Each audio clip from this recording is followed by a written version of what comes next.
Man, you need some Liberty stickers for the back of your truck. At LibertyStickers.com, they've got great state hate, like Pearl Harbor was an inside job. The Democrats want your guns. U.S. Army, die for Israel.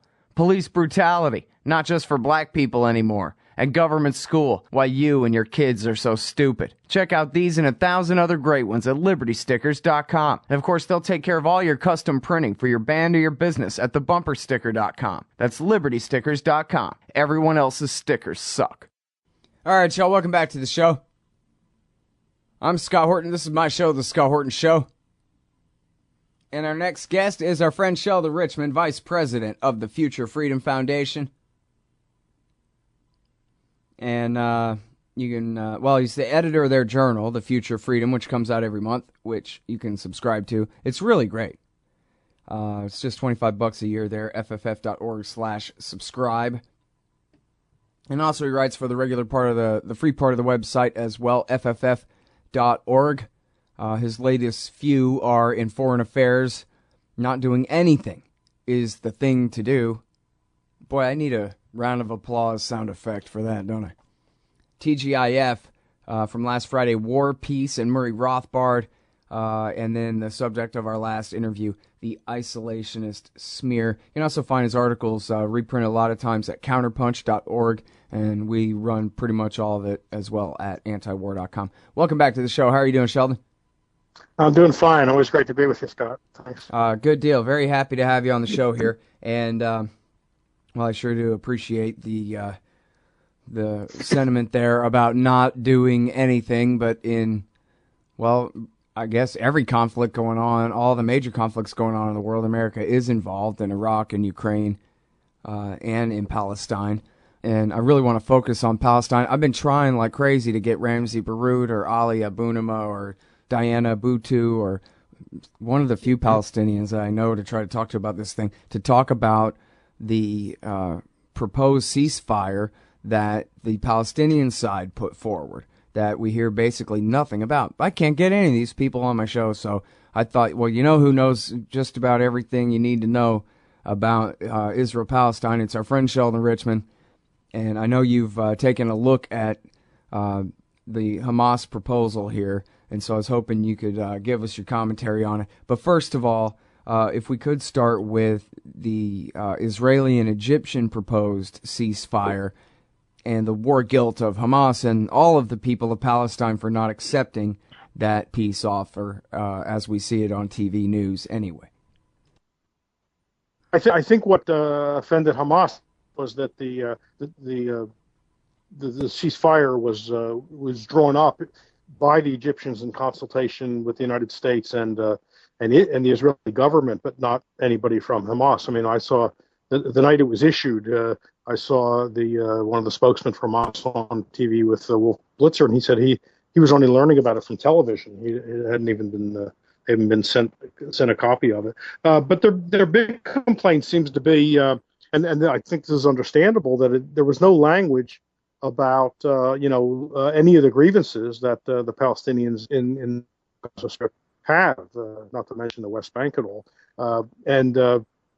They felt that if you just have a ceasefire, then the world sort of forgets about it again. But there's been an embargo, a blockade for 7 years, and even worse than that, farmers and fishermen are shot on almost a regular basis just for minding their own business and tending to their making a living, and so they couldn't accept it. So, Sheldon, I mean, it sounds like what you're telling me is that it was nothing but a stunt anyway. They just proposed this bogus offer you couldn't possibly accept just so that they could say, look, everybody, these damned ungrateful Arabs won't accept peace when we offer it to them, which is exactly what they've been saying.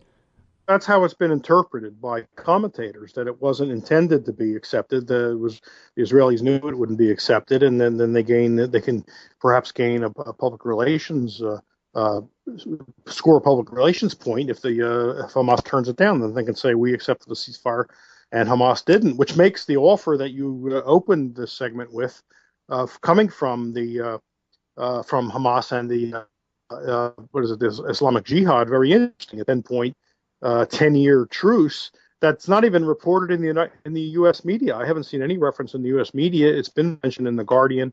It was even written up in the Jerusalem Post, which is a right-wing newspaper in Israel. Yeah. They reported as if it was authentic. And the funny thing is, in the course of that story in the Jerusalem Post, they refer to Hamas as a terrorist organization. They are still reporting, like straight news, that this 10-year truce, which is one of the 10 points offered, has been made by Hamas to the Israeli government. Yeah, I mean, it's ignored by the American press. Yeah, the whole sentiment there. I mean, there's, I guess, some pretty official censorship inside the corporations that run the media and all that. But I think mostly it's just sort of a presumption that, oh, yeah, right, as though anything you propose is even to be taken seriously or even read, to be dismissed.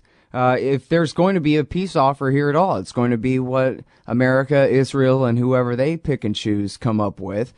Certainly, it's not going to be the people of Gaza. It's and sure as hell not Hamas, the terrorists. And so, why would they even take it seriously at all to report to us it even happened? You know what I mean? That's the way they look at it. They just dismiss it before it goes out the same ear it came in. It doesn't even get through to go out the other ear.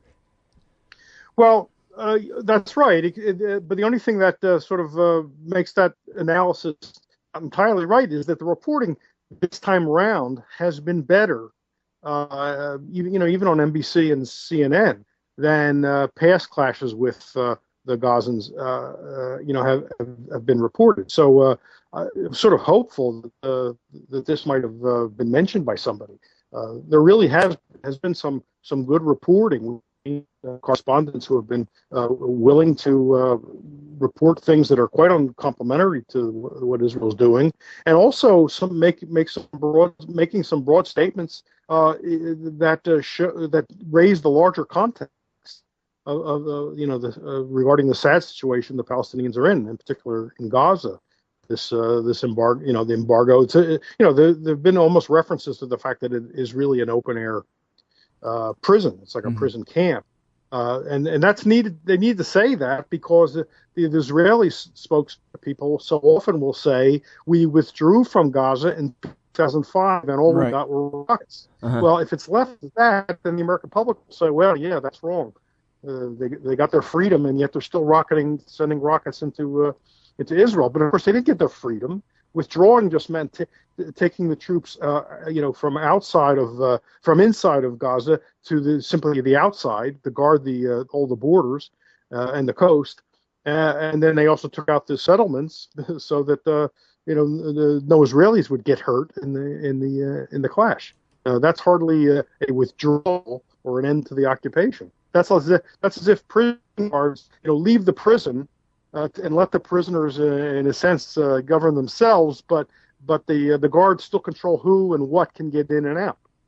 Right, and then anybody who's stuck in there is said to be part of whichever is the strongest gang that rules the place that they're all locked in together, and so all their lives are forfeit too. Oh, crap. Yep. Now we're at the break. Listen, and here's the other thing, a very serious reason why to not talk about this from the major media is because to even describe their conditions is to describe the situation in a way that's not tolerable in the American media narrative. We'll elaborate on that with Sheldon Richman from FFF.org right after this.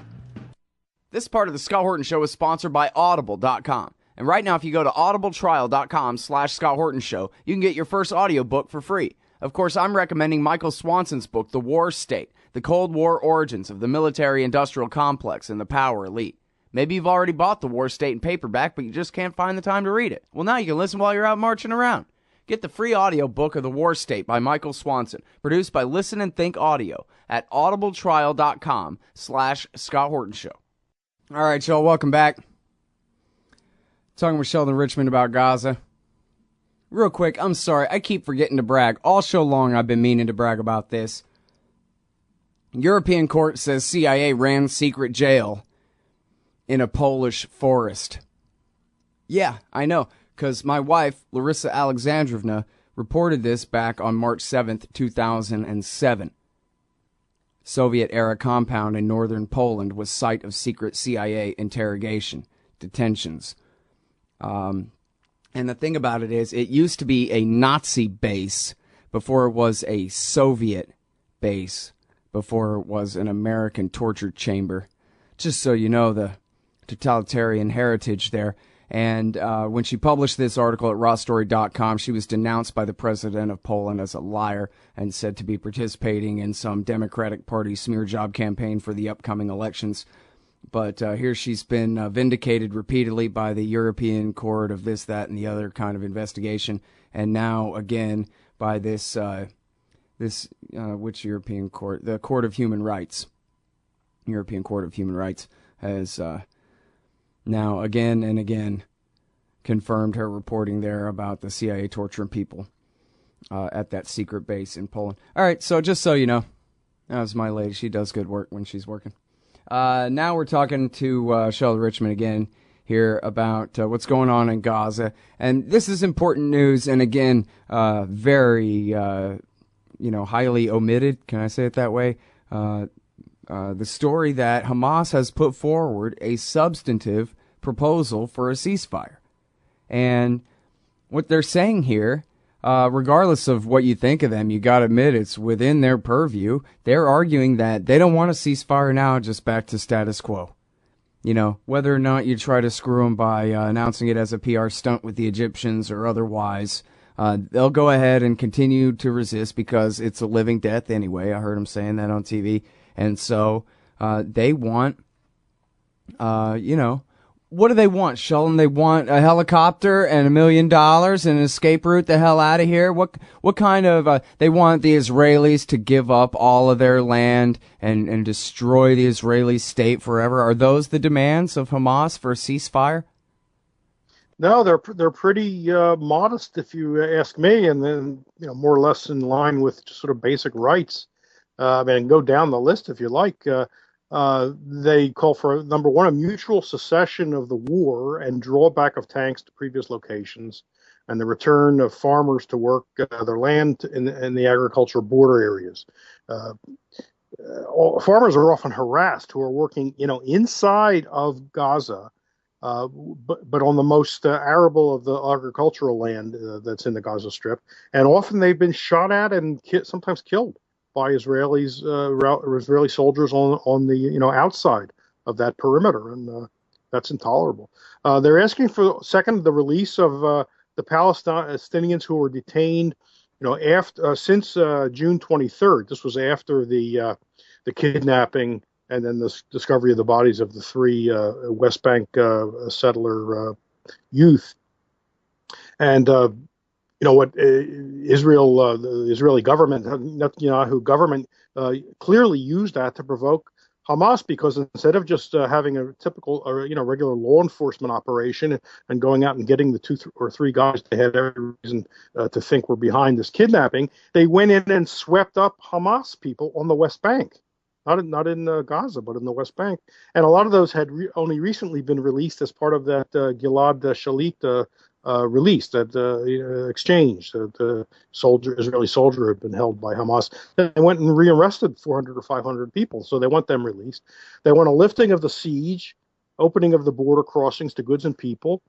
This is a very tight embargo. They might have eased up in some ways in recent years, but medicine, food, supplies to rebuild the infrastructure related to sanitation, electricity, that stuff is in very short supply, and Israel controls what goes in and out, as well as people. Well, you know what? So if I remember right, the ceasefire from back in 2000 and, well, I don't know. Which ceasefire was it that Israel broke in the fall of 2008 when they started, in the lead up to Cast Lead? Because they already had a ceasefire. One of the conditions of the ceasefire was that the Israelis were supposed to have already dropped the siege then. And even though they had not dropped the siege, the Palestinians, the Hamas and whatever, anyone in Gaza, had refrained from attacking or doing anything, shooting rockets or any of that. And then it was the Israelis that came in and broke the ceasefire again. Or am I getting it confused? That was the terms of the ceasefire of 08-09, but then it was in 2012 where they shot the soccer players. No, I mean, I know it was the Israelis broke both sieges. Anyway, they're supposed to lift the damn siege a long time ago, right? Or what? Right. I mean, according to the terms that they had agreed to, right? Right. It was part of some agreement protocol, right, that they had agreed to. I believe that's correct. And, there's been other times where they've broken truces. And, a few years ago, Hamas offered a long-term truce. And I think the next day the leader was assassinated. I mean, that's the sort of thing that goes on. It's provocative. And Netanyahu, I think we have to understand, does try to provoke a reaction. And there's no other way to explain why they'd go in and sweep up all these Hamas people in the West Bank when they know that 2 or 3 guys who were mavericks anyway, right, who are sort of renegade, were involved in the kidnapping and murders of those 3 so-called teenagers. One was 19, so he's getting pretty old for a teenager. I guess that's still teenage.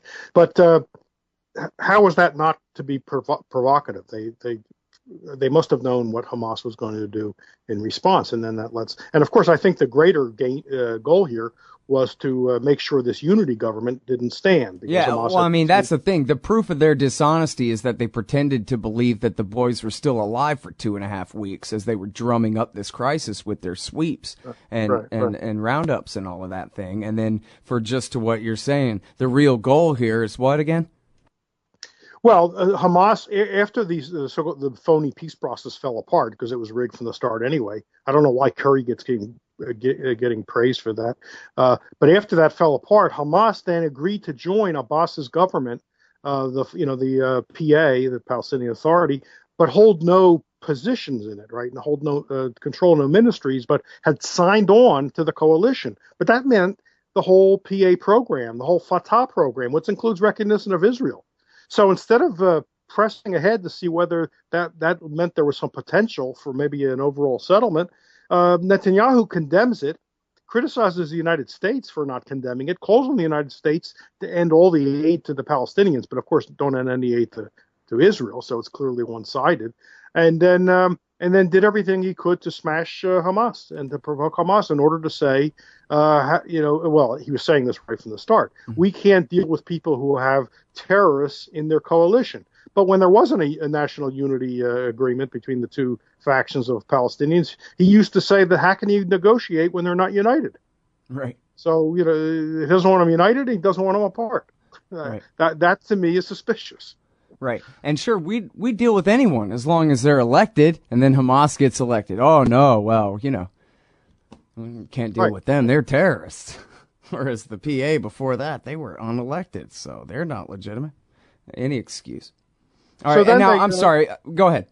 Yeah, to go home with the points. Now, by the way, let me mention that I'm not saying that all these are libertarian points. They clearly include some government spending, but let's waive that for the sake of discussion. After all, this is Hamas offering this. But number 4 is the construction of an international seaport and an international airport supervised by the UN and non-biased countries.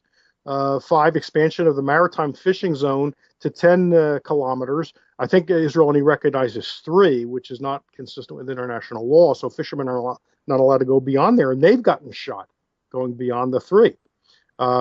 Converting the Rafah crossing into an international crossing under supervision of the UN and Arab and friendly countries. And then number 7 is a big one, signing a 10-year truce agreement and deployment of international monitors to the borders. So that seems pretty significant.